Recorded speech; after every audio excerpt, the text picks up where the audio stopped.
নমস্কার, আমি অনুপ। সোজা কথায় আপনাদেরকে আরও একবার স্বাগত। অবশেষে গ্রেপ্তার হয়ে গেল সুমন বিশ্বাস, শিক্ষক নেতা সুমন বিশ্বাস। আমরা জানি যে 26,000 চাকরি যে বাতিল হয়েছে, সেখানে কিন্তু প্রচুর যোগ্য শিক্ষকরাও ছিল। শুধু যে অযোগ্য শিক্ষক তা কিন্তু নয়, মানে অযোগ্যদের জন্য প্রচুর যোগ্য শিক্ষকের চাকরি কিন্তু গেছে, তাদের ফ্যামিলি বরবাদ হয়ে গেছে, তাদের লাইফটা শেষ হয়ে গেছে, তারা দিশেহারা। তাদের মনের মানসিক অবস্থাটা একবার ভাবুন, কি পরিস্থিতি। আজও কলকাতার বুকে শিক্ষকরা আন্দোলন চালিয়ে যাচ্ছে, তাদের কর্মসূচি তারা এখনও চালিয়ে যাচ্ছে এবং তাদের নেতৃত্ব দিচ্ছে যে তার নাম সুমন বিশ্বাস, শিক্ষক নেতা সুমন বিশ্বাস। গতকাল থেকে তাকে ধরার জন্য পুলিশ চেষ্টা চালায়, কিন্তু ধরতে পারেনি। তারপরে সুমন বিশ্বাস সে ফেসবুক লাইভে এসে একটি ভিডিও করে এবং ভিডিও করার পরেই, এখন তো ডিজিটাল যুগ, হয়তো তার ফোন ট্যাগ করে তাকে ধরেছে হুগলি চুঁচুড়া থানার পুলিশ এবং ধরে তাকে গ্রেপ্তার করে থানায় নিয়ে গেছে।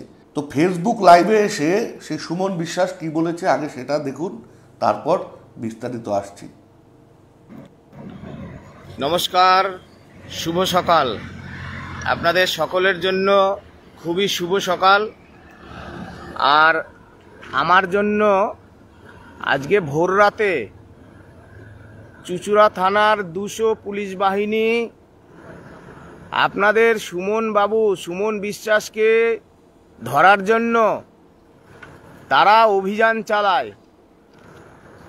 তো যাই হোক, এখন আমি অপরাধটা কি করেছি? আমি অপরাধ করেছি, এই ভিডিওটা ছড়িয়ে দিন। আমি অপরাধ করেছি, আমি সাদা খাতা দিইনি। আমি অপরাধ করেছি, আমি ঘুষ দিয়ে চাকরি পাইনি। আজকে বন্ধু সুবল সোরেন আমাদের ছেড়ে চলে গেছেন দুঃখ যন্ত্রণায়। সুবল সোরেনের স্ত্রীর যে কান্না, তার যে আর্তনাদ, তার যে হাহাকার, আমি আওয়াজ তুলেছিলাম। আমাকে গ্রেপ্তার করার জন্য বাড়িতে 200-র উপরে পুলিশ ভোর রাত থেকে সার্চিং করছে। এখনো ঘরে বসে আছে, ঘরে বসে আছে এখনো। এই হচ্ছে পশ্চিমবঙ্গ সরকারের পুলিশ। আমার মা দীর্ঘদিন ধরে শারীরিকভাবে অসুস্থ। আমার মা এই যে চাকরি চলে গেল বলে মা অসুস্থ। আজকে যে এত পুলিশ বাহিনী, আমার ছোট শিশু, তার যে মানসিক ট্রমা হবে। আপনারা ভিডিওটা ছড়িয়ে দিন। এর দায়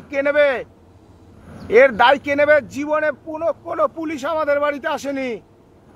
আজকে কেন একটা মিথ্যে কথা বলে যে কোনো মূল্যে আমাকে গ্যারেজ করে দাও? এটা হবে না। আমরা মাননীয় পুলিশ মন্ত্রী, আমাদের মুখ্যমন্ত্রী আপনাকে উদ্দেশ্য করে বলতে চাই, আমাকে গ্রেপ্তার করার এত ইচ্ছে কেন? আপনি যোগ্যদের তালিকা দিয়ে দিলে, কারা দুর্নীতির সুবিধা পেয়ে চাকরি পেয়েছে আর কারা পায়নি সেই তালিকা সুপ্রিম কোর্টে দিয়ে দিলে এখনো সকল যোগ্যদের চাকরি বেঁচে যায়। আপনি আমাকে গ্রেপ্তার করার জন্য ভোর রাতে আমার বৃদ্ধ বাবা মা যখন ঘুমোচ্ছে, সেই রাতের অন্ধকারে কেন আপনি পুলিশ পাঠিয়েছেন? আমাকে গ্রেপ্তার করার জন্য কেন পুলিশ পাঠিয়েছেন? কি অন্যায় করেছি আমি কি অন্যায় করেছি? আমি প্রতিবাদ করেছি এই দুর্নীতির বিরুদ্ধে প্রতিবাদ জানিয়েছি। Fight against corruption. আমার প্রিয় ছাত্রছাত্রীরা, রাজ্যবাসী, আমি তোমাদের যেটুকু শিখিয়েছি, তোমরা ফাইট অ্যাগেনস্ট করাপশন। তোমাদের মাস্টার মশাই সুমন বিশ্বাসের চাকরি চলে যাওয়ার প্রধান কারণ এই দুর্নীতি। আজকে আমি বিদ্যালয়ে কেন যেতে পারছি না? আজকে নিয়মিত কেন যেতে পারছি না? প্রিয় ছাত্রছাত্রীরা, তোমাদের মাস্টার মশাই সুমন বিশ্বাসের চাকরি চলে যাওয়ার প্রধান কারণ এই রাজ্য সরকারের সংগঠিত দুর্নীতি।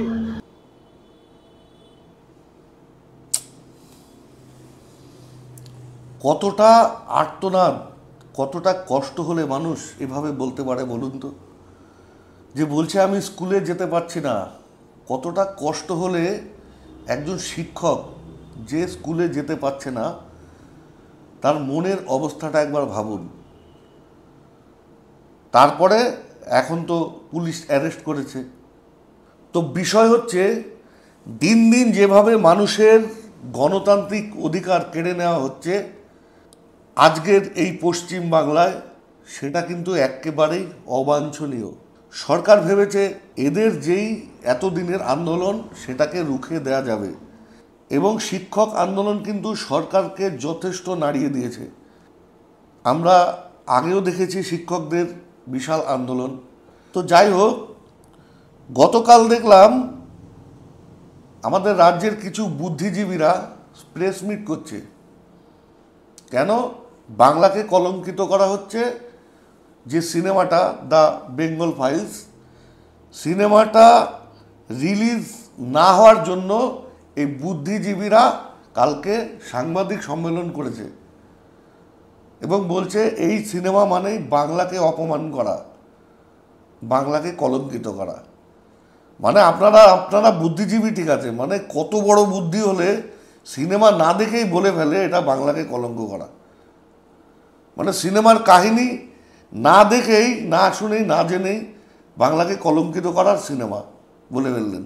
আগে সিনেমাটা দেখুন, ইতিহাস জানুন, ইতিহাস জেনে তবে এই ধরনের বক্তব্য বলুন।